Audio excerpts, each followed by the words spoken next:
Here, now you can see. Yeah. Okay, so today finally we are starting a new chapter, short chapter, more written for the parents than for teachers, uh, but we'll take it up. So, who wants to start? We can read till here. Ila, you want to start today? Okay. The education of human beings should begin at birth and continue throughout his life. Indeed, if we want this education to have its maximum result, it should begin even before birth. In this case, it is the mother herself who proceeds with this education by means of a twofold action. First, upon herself for her own improvement, and secondly, upon the child whom she is forming physically. For it is certain that the nature of the child to be born depends very much upon the mother who forms it, upon her aspiration and will, as well as upon the material surroundings in which she lives. To see that her thoughts are always beautiful and pure, her feelings always noble and fine, her material surroundings as harmonious as possible, and full of a great simplicity. This is the part of education which should apply to the mother herself. And if she has, in addition, a conscious and definite will to form the child according to the highest ideal she can conceive, then the very best conditions will be realized so that the child can come into the world with his utmost potentialities. How many difficult efforts and useless complications would be avoided in this way? Hmm. So, some of you, two of you are mothers here. Hmm. If you reflect, if you had this information or were taught, we were all taught this from the beginning, maybe, I mean, I'm sure your children are already quite beautiful and all that, but maybe something more could have happened. Any reflections, Pooja and Prerna? It's just that my mother always said ki if you if you do more of mental work, matlab doing some puzzles, maths and all stuff, your children are will born intelligent. So that academic. So somewhere they was in uh, the similar language, but more in a very different perspective. So yes. Connection has always been recognized in India, the importance of Mhm. time when the mother carries the child in her womb and the impact of the environment around and her thoughts. This has Mhm. always been recognized in India. I don't know about other cultures. I have no idea. But Mhm. yeah, this is something we have been hearing growing up. And Sumit insists me that he keep on telling me, I want a happy child. We want a happy child. So that his words really help me to imagine whenever uh, I was imagining. So yes, in very subtle, but not fully knowledge, but yes, somewhere. Yeah, like you saying, Anuradha, this thing about the culture is probably there because uh, somehow, you know, like Prerna is saying about the happy child, so the environment to create a calm, an atmosphere and seeing, being in happy spaces and uh, being with good music, soothing music. I remember listening to this new CD which had come, which was called Garb Sanskar or something. It had traditional and very soothing music. And rest, yeah, of course, knowing about all this, what mother had written would have greatly enhanced everything because she talks in depth and like everything you feel like all this, why didn't I know all this when I was growing up, why didn't I learn all this earlier? But it comes when it comes, I guess. Somewhere, I don't know if we'll come across it in our readings or not.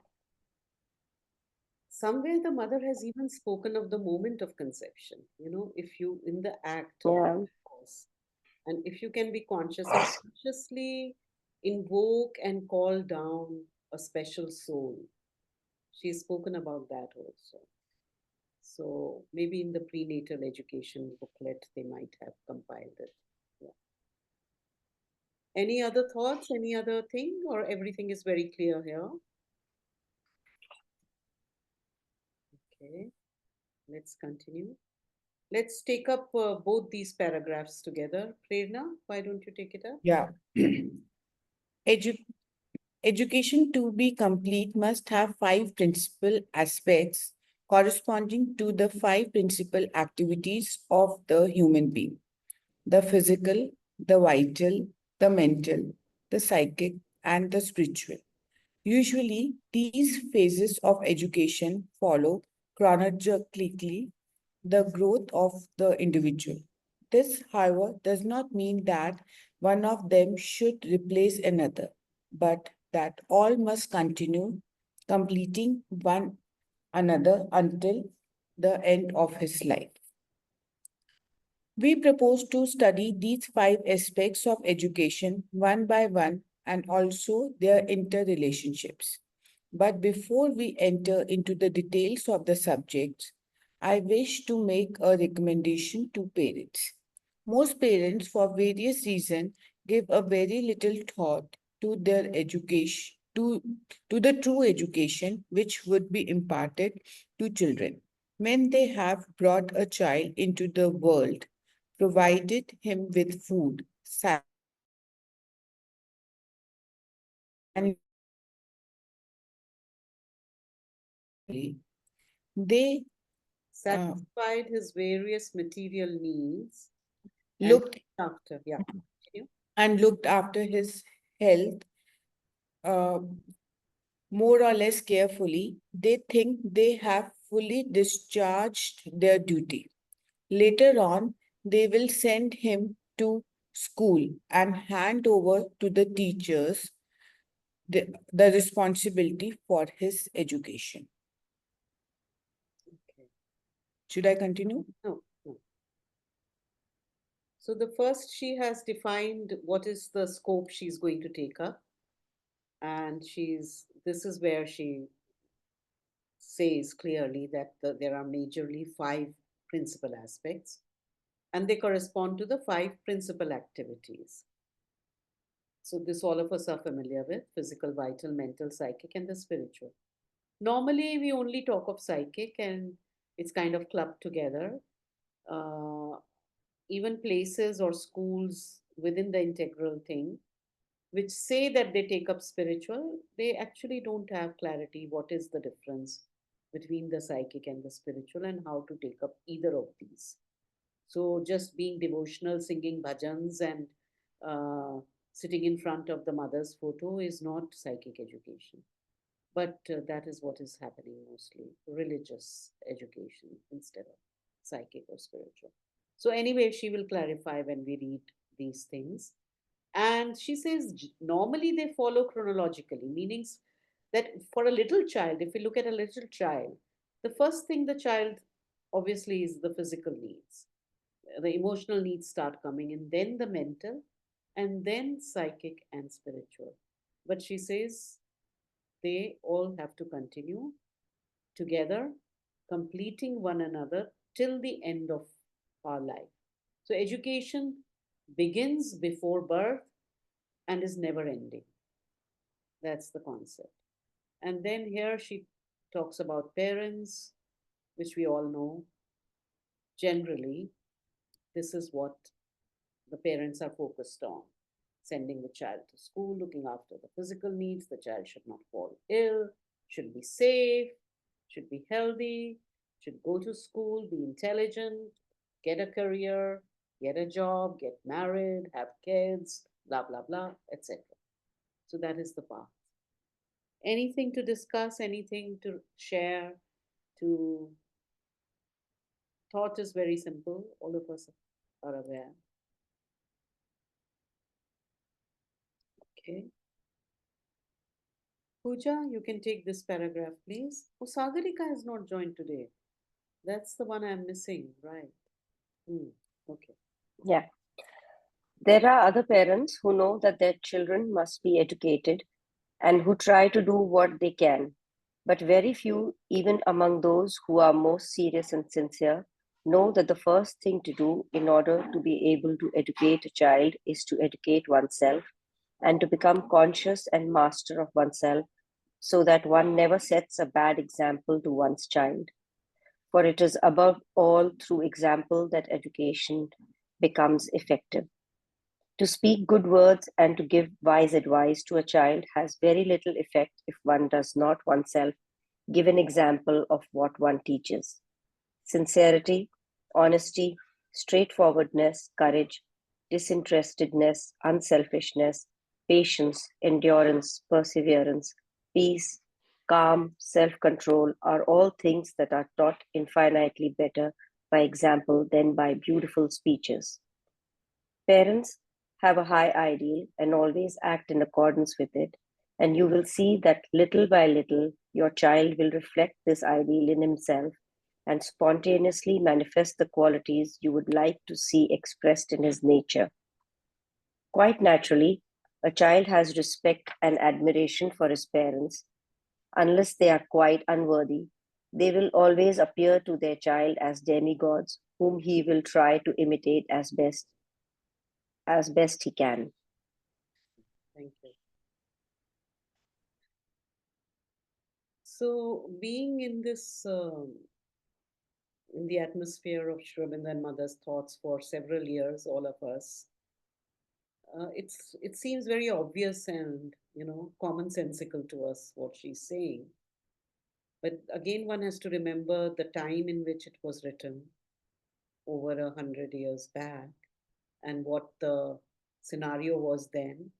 And even now, uh, if we look at, DPS, uh, modern, all these schools, the run of the mill schools, and the majority of the parents, there is a whole list of what they want their child to become, but there is no connection with what they are or what they want to become and its impact on the child, their own behavior and their own example.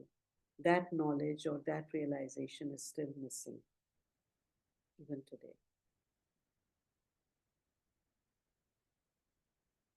Anything anybody wants to say, add? Yeah. I remember a quote, I think we have somewhere shared, like, don't worry, your children are not listening to you. Worry, they are always observing you. Oh, okay, okay. Well, I thought it's good that they are not listening to you. Yeah, that's good also.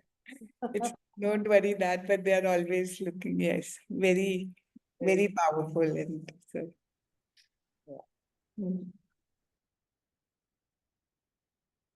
okay. So, Nishi, you can't read now because you're in the metro. You can read for all the metro people to educate them. Ila? Uh, Yeah, I have my headphones, but I really can't see on the phones on this list. right.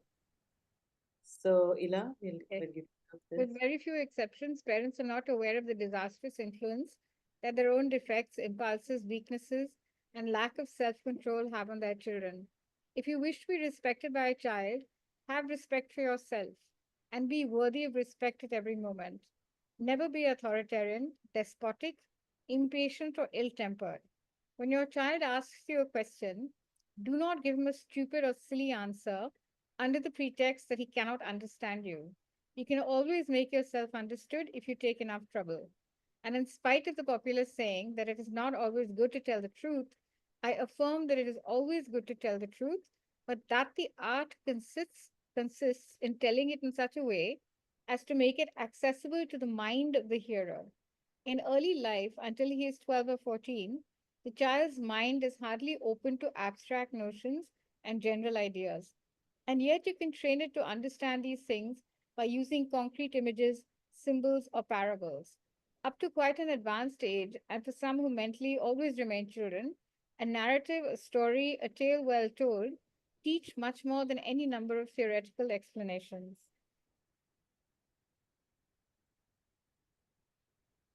I want to share an anecdote which happened just 2, 3 days ago. this about this thing of telling the truth and knowing how to tell it about this. So there is this nephew of mine. He will turn 8 next month, so he is 7 still. He studied just for a year in Lavani, and then COVID happened, so all that. So anyway, he had come over to my place, and last year he didn't see, but he realized that my mother was no more, because when he came over, he lives in the same campus, so he would come over and then he would see she's not there, and the photo is there. And this January, his own grandfather also passed away.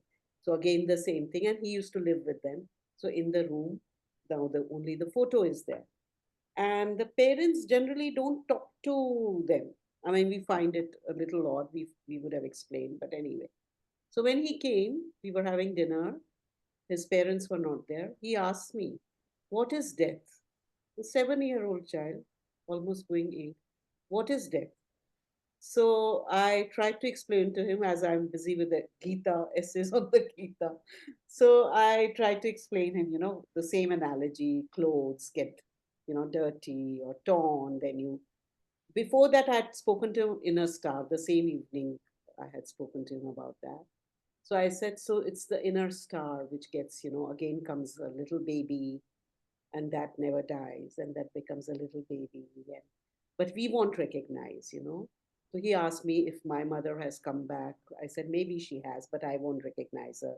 He asked if his grandfather had come back. I said, maybe, I don't know, but we won't recognize. So he kept listening. Then he said to me, ये जो आप मुझे बता रहे हो, ये थोड़े बड़े बच्चों के लिए है ना? मुझे अभी नहीं समझ आएगा, जब मैं बड़ा हो जाऊंगा तो समझ आ जाएगा ना? मैंने कहा, yeah, that's true. I said, oh my God, what is this child? First of all, the question, and then this realization he can understand and not understand, and he can analyze that this is something for later. I mean, I don't know. This is this generation, the way things are happening. So, this thing of tell the truth and try and tell it in the way that it is accessible to the mind of the listener. The mother says, always tell the truth, but the art consists in that. So that anecdote came to my mind. I wanted to share. Yeah, that's really a very challenging thing, especially about death. And there are so many other different aspects. So at each age, like it's very difficult to talk about all the difficult topics. Like the children want to know and now know more. You tell them about the bees and that all of those topics and all of how they came into the world, and how, especially now, because there is so much exposure in the world. And a similar thing happened with me. So I would talk very as per their understanding. I would talk about everything with my children, even difficult moments, or because I wanted them to be their natural self, not hide and everything. And even some topics. So I remember one of my friends, she was from a family who's in Delhi, but very, set in their standards. Okay, this is how we raise children. This is how we tell them about religion. This is how we do things. And she would always tell me that you talk too much to the children. You tell them far too many things. It's not right. And anyways, I used my own mind and I would talk, but I think this helped tremendously, because that kind of understanding and openness comes, like you said, that your nephew recognized it, that okay, this, I'm being told something, but right now it's going to be a little above me, and maybe I'll be able to grasp it much more. Yeah, so that is, I think it's very challenging with children. Sometimes you don't know what to do, but like mother said, don't give stupid answers. This is one thing that I learned: don't give stupid answers ever. Tara. Star ban gaye wo. That's the general answer. Yeah, yeah, yeah. Ruhi, I see Ruhi has joined. Ruhi, would you like to contribute something as you are a parent? Yeah, I had a similar, I also had this experience when my children were growing up, but the difference was, I think, with my older one, I so I went more with their nature. So I would give them, I would definitely talk to them, but I would talk to them to what level that they each wanted to hear. So my relationship with Ria is very different to my relationship with Manya. With Manya, my explanations were more explicit because she wanted it. Ria would always say, I don't want to hear more. And she was very clear about what she wanted to ask and what she didn't want to ask. When they were together, I would tell them stories and we would have big discussions, which would lead to interesting topics, but interesting conversations. But I think, yeah, somewhere in between was there. Now, when I reflect, I don't reflect too much because then they tell me you overthink it because you couldn't have changed. Like, especially when my father passed away and death did happen. And it was something. So Manya was younger and she was so curious, and Ria did not want to talk about it. And now I have found, because I am here in the hills, I have found letters and that she has written to my parents.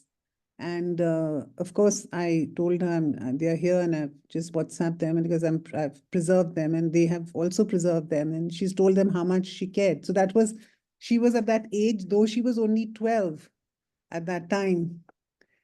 She was communicating with them at a very different level, and she would go for long walks, and she had come to terms with it at a very different level. So she didn't want that, whereas Manya was 10 and wanted questions. So I think it was. These letters were written after your father passed away. No, to them while he was there. So he had cancer, and she wrote to him and she told him that she used to go for long walks. So his cancer, like it just proceeded, it took him it was a 3-month period. So her processing of it, and prior to that, she would go for long walks with him every weekend. She would leave from school, go and spend a lot of time with him. So she's told him that is what I will always cherish and remember, and playing games with both of you and the food you've eaten, and how, then at some other time she said that I will. So of course it's interesting. So I think with her, that was a communication.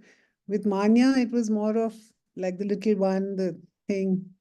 So she communicated more with me on why did it happen and all. And I think when she was in Lavini, she understood a lot of things from there. So of course, those conversations were different. I have a question for all the parents. So, sorry? I have a question for all the parents. Which means for Pooja, Prerna, and Ruhi. After Ruhi finishes though. She's finished. No, so I'm finished. Yes. Shoot. Okay, so the question really is, like in the beginning of this paragraph, the mother says that actually it's all about, watching yourself and improving yourself. So in your formative years, like when you were having babies and your babies were small, say like from 0 to 6 or 7, like when they were really small, did you spend time like reflecting on who am I, what am I about, how am I influencing my children? Did that kind of thought ever cross your minds, or were you always looking at it from the point of view, I mean, the regular do, or were you at that time also reflecting upon who am I as a parent and what is my role supposed to be and how can I be a So I'd like to go first on that because I think that was when I got to know that I was expecting my first child, is when Ritika gifted me one of the books on parenting and a very beautiful book on of the mother, and she said that, and that became my journey. So I often think that my journey of getting to know myself more was when I became a mother, and it was like a new beginning for me. And it continued with Manya. So yeah. Can you say a little bit about like what you started doing, like what you started doing differently? Because for me, it's quite intriguing that somebody will actually, because see, we're all in the process of development, right? We're all trying to develop ourselves and become better people. But when you're a mother, when you're pregnant, you're going to be a mother, or you've just become a mother, you have a very finite timeline because your child is growing every millisecond. And every second they're watching you, and every second, there's a certain sense of urgency to develop yourself. So, what did you do first, and how? So, yeah, this is a very interesting question because it comes back to me that for me, till a certain point, I just wanted to have puppies. I didn't want to ever have babies, and or dogs or anything. Till I was discovered with a mental illness, and I was told that I will be on medication for the rest of my life and never have kids. And I vehemently told the doctor that I will prove you wrong. So there began my first journey. And then after that, I didn't really ever date any guy till Manish showed interest in me. And I there told him that this is my story. But I'm very clear I want to have kids. And at that time, I will have to stop this medication and be very clearly on a path. So when I started, it was a very conscious decision, and therefore I started following the path and keeping a diary much before. And really,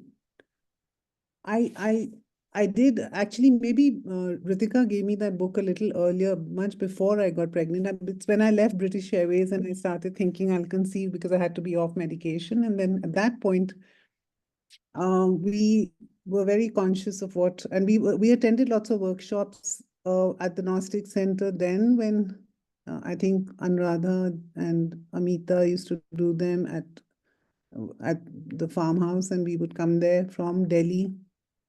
And I really wished, and we talked about it, that I want to be in Gurgaon because I want to be closer to Lavani, and we finally did move. And now when I reflect, it all turned out like that. It was a very conscious and it was almost like I have diaries that are dated back to 95 that have been my journey. And Ria was born in 98 and Manya in 2000. And then she went to Lavani. So Manya went to Lavani, not Ria, because I think Lavani I don't know whichever batch she was in. So that, sorry? Lavani started in 2001. Yeah, so that time we were in Delhi, so that's why it was too far. So, yeah. So Ria That's couldn't quite go. amazing. Ria went to the play school, but yeah, so it was a very, all through my pregnancies, both of them, I went through a very spiritual change in myself. And a lot of people who are my school friends who have known me did see a lot of change in me, as motherhood brought a lot of change in me, in everything, in what I ate, in the books I started reading, the way I conducted myself for a long time. And then, yeah. And now I'm discovering myself again when they've now found their journeys. So kind of, but it's, yeah. Yeah.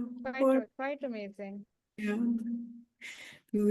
But for me, it was very different. I was in love, and mother, I got married. I was understanding marriage, new family, and everything. And I know I'm pregnant. So for 9 months, I have not accepted that I'm pregnant. For 9 months, matlab when I it was through natural birth. When I gave a birth to Lakshay, I said, "Oh, he was inside me." That was like a shock to me. Like I was not accepting that I was pregnant. And but the moment the Lakshay was in my hand, so yes, that moment that made me mother. I mean, then Atishay also came up just after 2.5 years. My journey for self-reflection as a parent, as mother, started with Lavani. So, and then the things start changing, and reflected on us. I reflected on us, and from there it's a beautiful journey. But yes, I made many. मैं अभी भी बहुत सारी गलतियां करती हूँ, but at that time I was very unaware when Lakshya was too young. I used to, but at that age I really scolded him and did all the things wrong. But I still wish sorry and say sorry. It was so overwhelming to be a parent, very overwhelming. Suddenly your identity goes away, your body, you are not no more independent. So many things happen.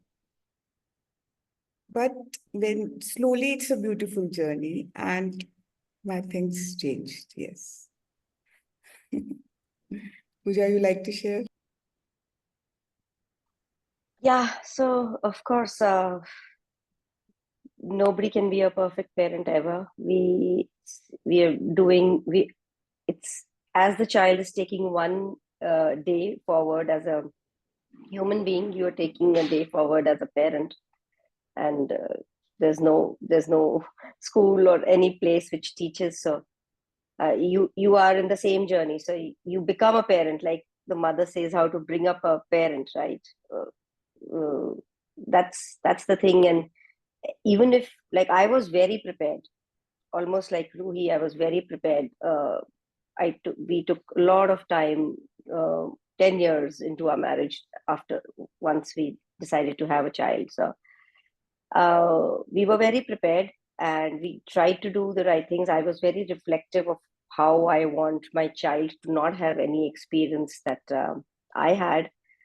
But life suddenly changes that very second, and it's very difficult. And I went into a little difficult time of a postpartum depression as well, which I did not go into a depression, but I was feeling all those difficult things. And I tried to keep reflecting and come out of it. And then I was working full time, so all those things were there. But yes, at the back of my mind, I always, even with every difficult moment, it was this one thing was there, that what since I had already prepared that, how do I want to be, and what kind of person do I want to be, and what kind of a mother do I want to be, and what kind of children do we think become good human beings and everything. Even though you have everything in your head, it's very difficult to implement everything. But yes, the I think it starts from there. The whole journey starts from there, the day one, that when you start reflecting, because you know more yourself, you know more your absolute identity, like Prerna says. But it's just that you stop living for yourself now. But then I love this sentence that mother says, that if you wish to be respected by a child, have respect for yourself and be worthy of respect at every moment, which is, I think, I wanted to do, because I didn't want them to think of me as, so you have to teach them so many things, but you have to be those so many things to teach them. But I think respect was one thing that I was very clear that I wanted to be myself, and I wanted to tell them in that respectful that I can't always be the epitome of perfection, and not be myself. So I have to also, if I'm scolding, or if I'm making a mistake, or if I have hurt them, or if I am overwhelmed or upset, I would let them know in subtle ways that, okay, mama is having a difficult time, and mama's feeling emotionally, because I wanted them to know how real human beings are. Because I think what I saw the generation earlier, like our parents are always trying to be the perfect person, and they're trying to do everything good. They're trying to manage families, large joint families, and be there. And sacrifice their own food to serve others, their own meal times. So I didn't want all of this to be as a thing, because I wanted them to know that real human beings face emotional problems, make mistakes, yeah, have difficult days. Yeah. Hila, you got some answers? Yeah, I think that's very interesting because I mean it's a spectrum. I mean, like y'all are all have very, very different journeys. But I think that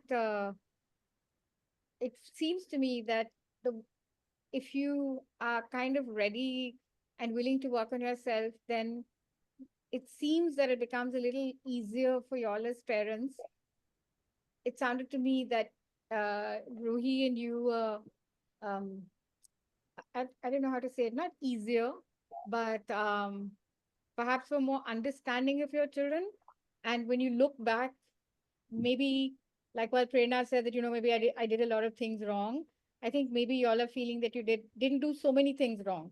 Not that you didn't do everything right, but you did everything right, but you didn't do as many things wrong, maybe, if that So makes I'd sense. like to Maybe, just jump in maybe we there that I did. don't agree with you. I don't agree with you at all.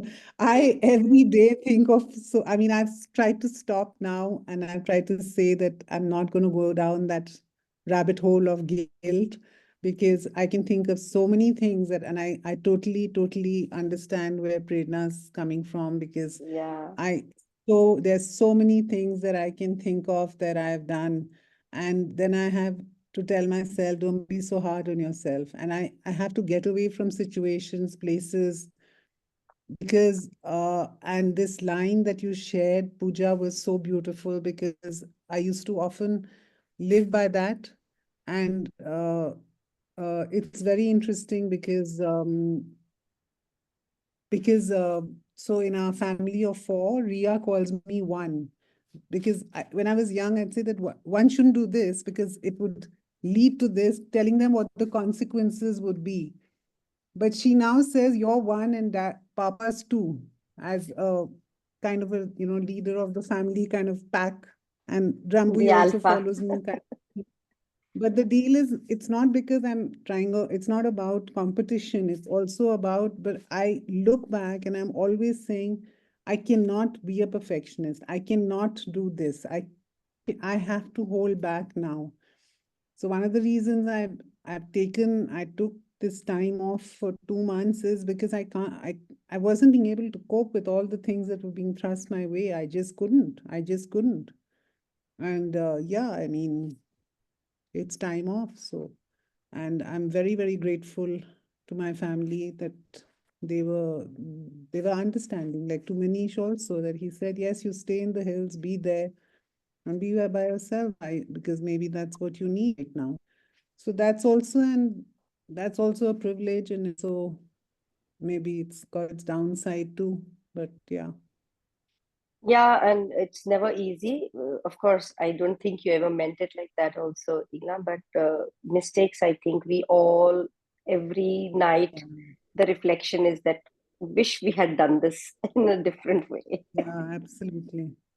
One more parent has joined us, although I never think of her as a parent. Sagarika. I'm sorry, Yes. I'm being late. I'm very sorry. I They just shared forgot. about, with reference to this passage of the mother, where she Huh? talks about how important it is for the parent to set the example. Whatever they want their child to become, first they have to become that, and never be authoritarian, despotic, impatient, ill-tempered, etc. When the child asks you a question, do not give silly responses, etc. So everybody was sharing.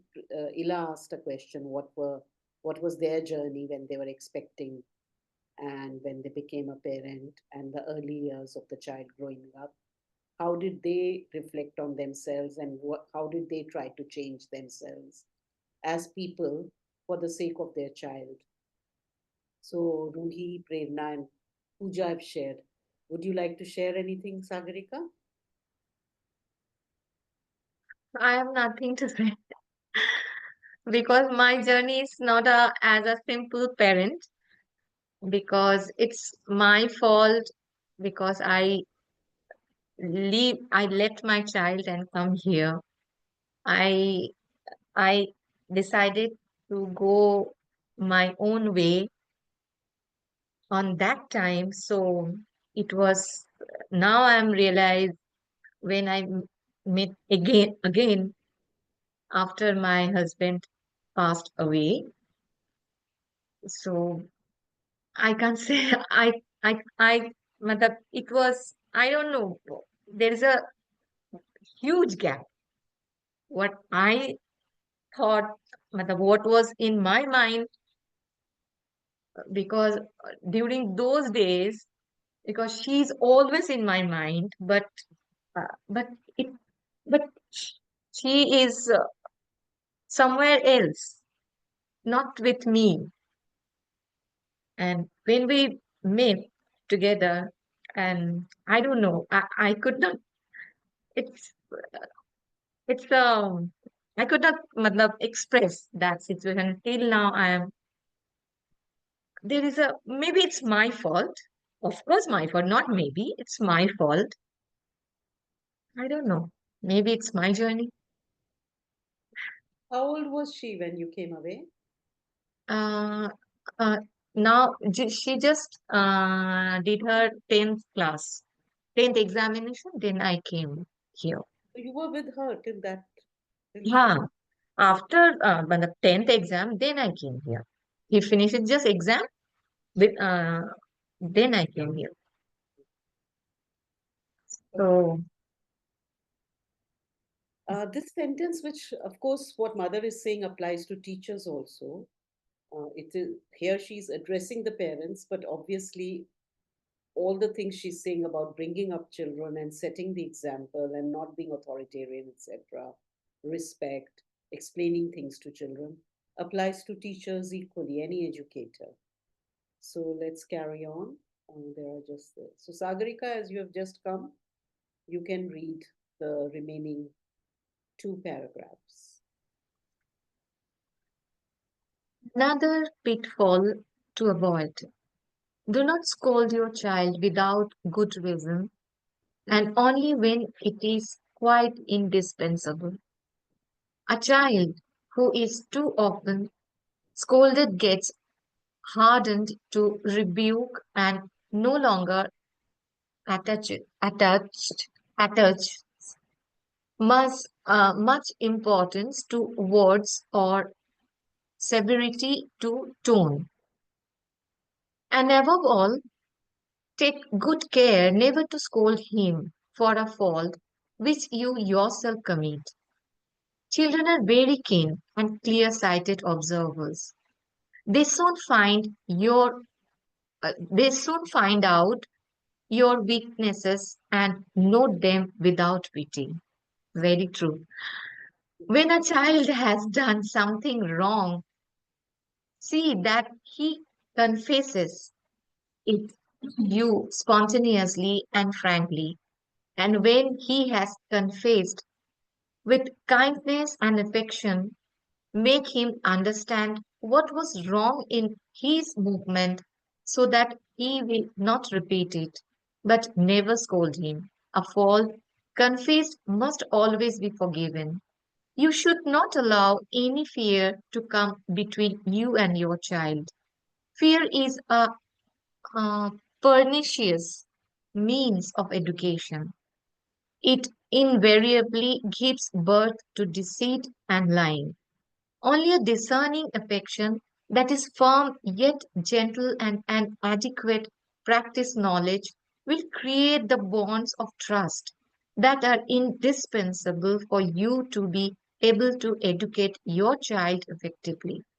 And do not forget that you have a control yourself constantly in order to be equal to your task and truly fulfill the duty which you owe your child be by the mere fact of having brought him into the world.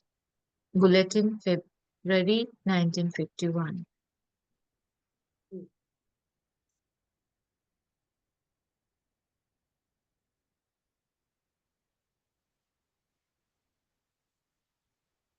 So mother speaks in other places also. She has emphasized this quite a lot. Never beating का तो सवाल ही नहीं पैदा होता. Not even to scold the child. Always to try and reach out to the child in other ways which are understanding and kind. And yet, it is not that you don't point out faults or mistakes. You do, but with a kind, discerning this thing without judging or labeling the whole person. And never scold for a fault which you yourself commit.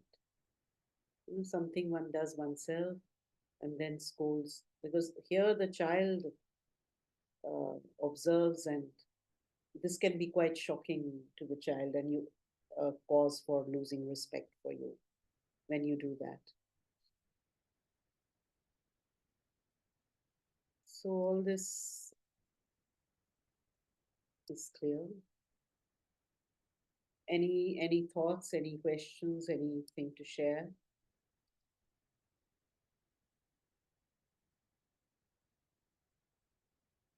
Sorry, you have to go for a bit. Right. What I have realized that knowing that not to scold your child, be talkative. Sometimes situations are like when you are overwhelming, and children are the easiest victim for adult. Uh, what what I will like to share, matlab, in case I have been overwhelming and scolded my children and not what they don't deserve. Uh, I've never been harsh on myself.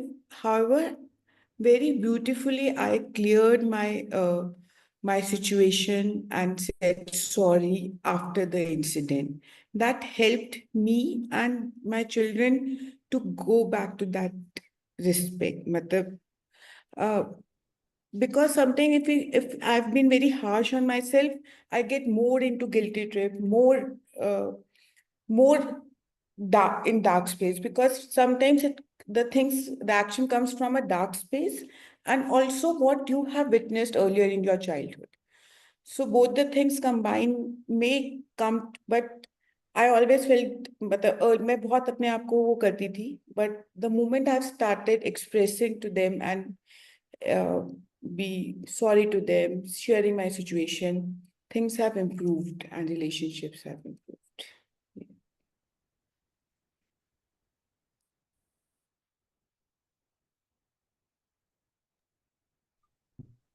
Yeah, it's the same thing.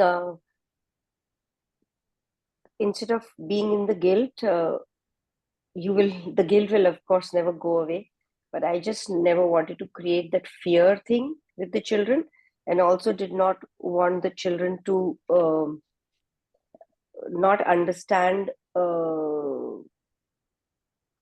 Of course, that part that we all go through these difficult moments, but just like Prerna said, that I always apologized. I told them that you don't deserve to be scolded, or you don't deserve to be spoken like that. But this is it, and apologies and whatever. So that reconnection bit really helps in them understanding, and in us correcting. And I think this is also an example for them, because in future they don't take, for them to apologize to another person becomes easier.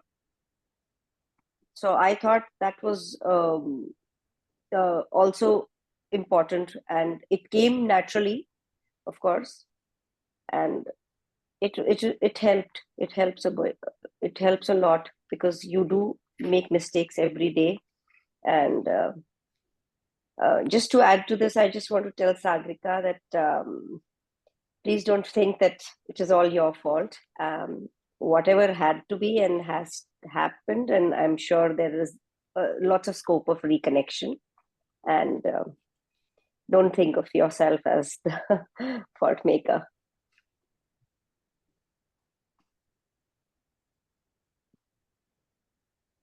And also the section give them a space to apologize. Like sometimes they also not being themselves, bit loud, bit rude to us. But that very moment after 5 minutes, they come, oh, mama, that space in the family is there to be yourself and come back and reconnect.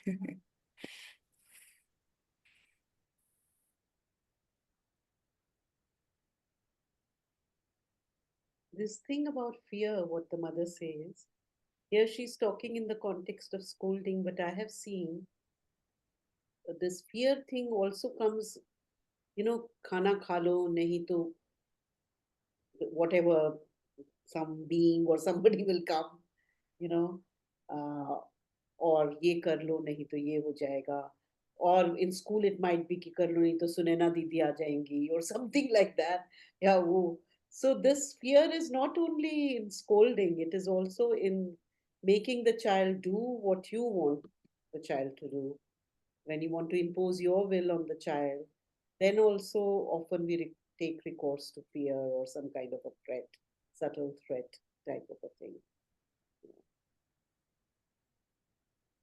I just like to share an anecdote here. So when my boys were like 10 and 12 years old, they used to love to get in kind of fights and all stuff, little. So मैं कभी भी बाहर जाती थी तो मैं उनको बोलती थी आई एम गोइंग आउट तो पीछे से लड़ना मत. So once I think I lost my grandmother or something, I went for 3-4 days outside. I was not at home. So when I came back, they said, "Mummy, आप वापस आ गए हो, हम लड़ाई कर ले." Because they felt कि you are there, so now we are like don't have to behave in our best way. We can be what we are. So now you are here, हम लड़ाई कर ले. The safe So space of mother. yeah, mother, yes.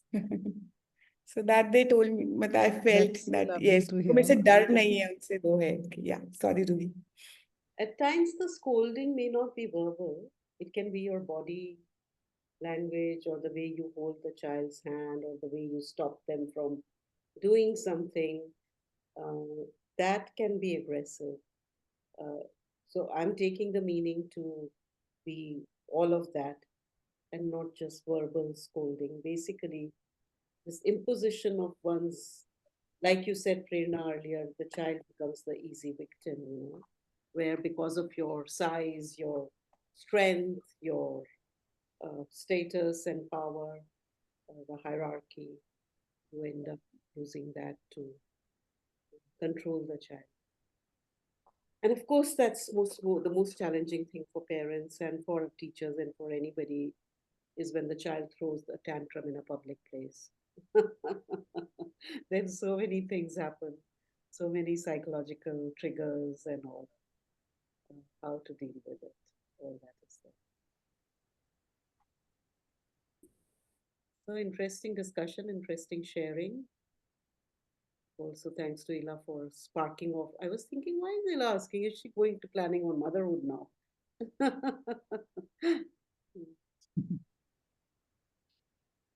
I didn't hear that last bit. I'm saying I was thinking, why is Ila going into such detail? Is she planning on becoming a mother now? No, but I have very strong views on parenting. I'm sure. Yeah. Share? Well, I mean, pretty similar to what the mother has said, meaning I think that yes, you must behave in a way that, you have to be the example. You have to walk the talk. So if you think that you can just say and then one thing and do another, big, big, big mistake. Never. That's one. And two is I think that all children should be treated like adults. I don't think they should be babied. I don't think if you go to picky, picky, picky, all that stuff, I don't believe in.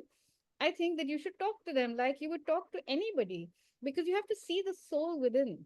And if you see the soul within and you speak to that soul from your soul, there's no baby talk. It's just a very direct communication, and you can express everything. You can express love, you can express disapproval, you can express, things which are not right, you can express sorrow, everything. You can, the entire range of emotions to a 3-year-old. And I think the 3-year-old will understand if it comes from that space. But you have to see the soul of the child, and that's it. And I think after that, you really have to do nothing else. The trouble with most parents is that they are parents and they are children. So they think that they know everything and they have to tell everything to the child. Absolutely wrong model. The model in my head is you're two souls which are together. You happen to be born together. One happens to be born to the other. You happen to have the privilege of looking after the soul, but you have to connect at a soul level. And the child being so pure, it's the easiest to connect with. Just open your heart and connect. And I think that like how Sunena does it in Love and Hate, I think that's the way actually to I to would like to to speak qualify from this a here. bit because I have seen things from both ends. I've been a teacher, I have seen teachers, and I've been a quasi parent. So actually, a parent without responsibility, which is, I think, um, The uh, easiest come parent. true. But I've seen the struggle of the parents, and I mean, the first of all, for a newborn, the physical exhaustion that these days both parents feel. Mother, of course, much more so, but still, both parents, I witness, the kind of stress it puts on you, lack of sleep, and all the time looking after the little one, and all that. So even if Sunena were to do that, if she were to actually go through the whole birthing process and looking after a tiny infant, I'm sure there will be slip ups and things like that. Of The course. Yeah. There's no So denying that. But you see, the thing is that if you that principle Sunena embodies is very beautiful, but that is also because we meet children in a for 3 hours, and at the end of the day, we are not really responsible for the children. We take responsibility, but we are not. I mean, I've seen somebody who was not conscious or very less self-reflective overnight when he became a parent, the kind of thoughts which go in, suddenly you realize that you have a whole life. You Anything you do is going to impact this your child's life forever. And I mean, that huge responsibility and what it does to you, even if you have not read the mother, little bit, if you have that connection and that opening, I have seen huge changes in the person because of this realization and this feeling of responsibility and not wanting to impose on the child and to create a free space and treat the child as an adult. But despite all that, when you are yourself stretched tight emotionally, physically, in your energy, resources, with a young child, I'm talking about, and the child initially is pure, but then there are little devils also, and they just know how to pull your strings and push the wrong buttons. They just know that. So thing then is it that is. I agree with you. And that's because in most cases, parenting is done poorly. That is because in 90% of the cases, parenting is poor. And the reason why I really agree with the one thing that I really agree among many things with what was said in this chapter is that you have to prepare yourself. You Definitely. have to. This is such a big deal. If you don't go into it prepared, if you don't consciously think about, okay, it's going to be hard work, but yeah, I think it's worth it. This is really what I want. I want to have this. So that every time when you're struggling, you say, okay, but this is what I signed up for. So there's no resentment then because you factored that and you built it away. I mean, like, for example, I think, the way Pooja was describing her journey, they had 10 years together. And at the end of 10 years, they said, okay, this is what we want. We really want to have this. So, yes, she struggled. Yes, she had sleepless nights. But every time she struggled and had sleepless nights, at least she had some way of saying, okay, this is what I signed up for. I wanted this. This is what I really want. So, what I'm saying is that, it has to be a very big shift if you want to be a really good parent. I think you need to make many changes within yourself. And I think a lot of parents think that tick mark, okay, I've got married, tick mark, I'll have a baby, tick mark, I'll buy a house, tick mark, I'll buy a car, tick mark. It's just a series of ticks. And a No, child is just one of those things that you do because our society is such that everybody says, Arey, you've been married for so long. Where's your baby? You haven't had a baby. Have a baby. Have a baby. I want a grandchild. So, people just think that they ought to produce. And that is the essence of the problem with parenting because just people just produce them and then say, oh, I'm so tired. I have this, I have that. These days, Um, this realization is also leading to many couples deciding not to have a baby because the realization of what a huge responsibility it is and how their whole life will not be theirs anymore is also But that's preventing so many. fair. But that's so fair. That is the right thing to do. If you feel that I can't deal with this responsibility, too much for me to handle. No, no, I don't want to upset my life. Don't.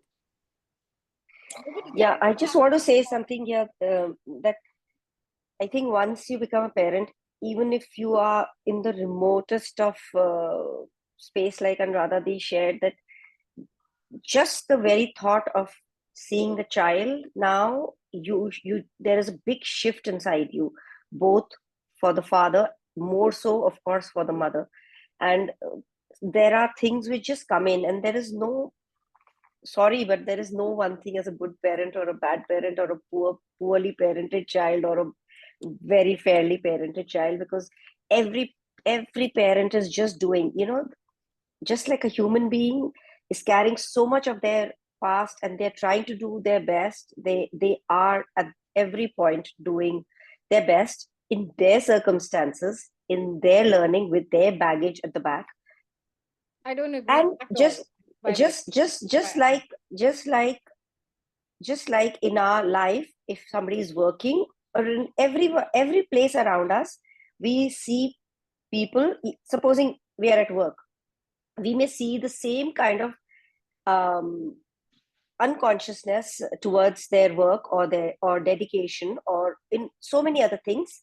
Similarly, there would be something like that in a parent, but still there is a different drive that drives a parent. And at this stage where I have to handle so much of their emotional stuff, I actually look forward to those sleepless nights, and when I had to only take care of the physical needs. And oh God, till the age of 5, they were the perfect children, till the age of 5 to 6. I feel that handling that physical human being with just the physical needs was so much more easier than this part. So once a parent, in this difficult spot, you're always going to be in that difficult spot. You can have your, of course, your opinion, Ela, and you may have experienced certain things like that. But believe me, there are only weird cases which come up in the news, which show us about parents being of some difficult level. But I don't think parents being a parent can anyone, No, on purpose I'll tell you not something. do poorly. Very poorly. I asked Anuradha. Anuradha and I have done so many BLED, sessions with so many over I think 7, 8 years now. So 8 years, 3 colleges. We've done 24 sets of sessions, and we hear the same stories every time. And some of those stories will break your heart. I can tell you, I can tell you 100 stories offhand now of girls we know we talk to. And these are not people I'm reading about in the news. Yeah, These are I'm not people, i'm not i'm not everyday saying girls. that, of course. And I'm just saying that I think 80% of parenting is that way. And it's highly unconscious. It's awful what they do to the child, the awful scars that they have. I would rather that they did what Anuradha was saying, which is think about it and say, too much responsibility. Let's not have babies. It is your choice not to have babies. You want to screw up your life, by all means. Go ahead. You're already here. Make a mess. No problem. Why do you want to have a baby and make a mess of another person's life if you're not willing to put in the work? Don't do it. A human And that being is really bad parenting. a human being is made up of structure which is not just a past, present, but even in society. And there are loads of things to just being, and But like I I said, there see are bad unconscious parenting. beings Yeah, I everywhere. agree. So I agree. I agree. They're unconscious beings. They're unconscious beings who are unconscious parents, and that's 80%. Most parents are bad. So to your point of there is no such thing as bad parenting, sorry, there is bad parenting and very bad parenting also. And I have seen examples of those poor things who have come from very poor parenting. I mean, we are all in a position where we are fortunate and lucky, and we can talk about, oh, there's no such thing as bad parenting. but it's actually horrid parenting. Really, really. Yeah, there is horrid parenting when you want to look at the other person's journey as compared to what your understanding and knowledge and experience is. But I am trying to talk about from that parent's perspective, and it's really, I really, don't get it. Don't get I, it at all. I think yeah. I'd like to come in here and just say, word I'd like to give, I can I will just say one thing? And I just, I think We're everyone's running over entitled time to the, anyway. yeah, okay. But yeah, yeah. go ahead. Then Go we can ahead, talk. Dee. I'll just take a minute. I said that everyone's entitled to their opinion, of course, but I just want to say that every parent, I may have grown up and I may say today that there were a lot of wrongs that my parent did for me because I reflect and I say that. I can say that today, and there's no doubt about it. But I still know because I know what their past and where they came from, and I know that they did their best from where they were as a Yeah. parent. And I cannot at this point blame them for what they did to me or what they did without knowing that they were doing that to me. I think the And point I here, don't think they made those choices without things. So, that's what I think that's what Pooja is trying to say. Every Yeah, I'm parent trying to. does their yeah, best and their circumstances make them do that. right. So no, But yeah, you're also right in many ways. hello. No, Let it's me, not that circumstances. It's like saying, "Oh, I'm so sorry for being unconscious.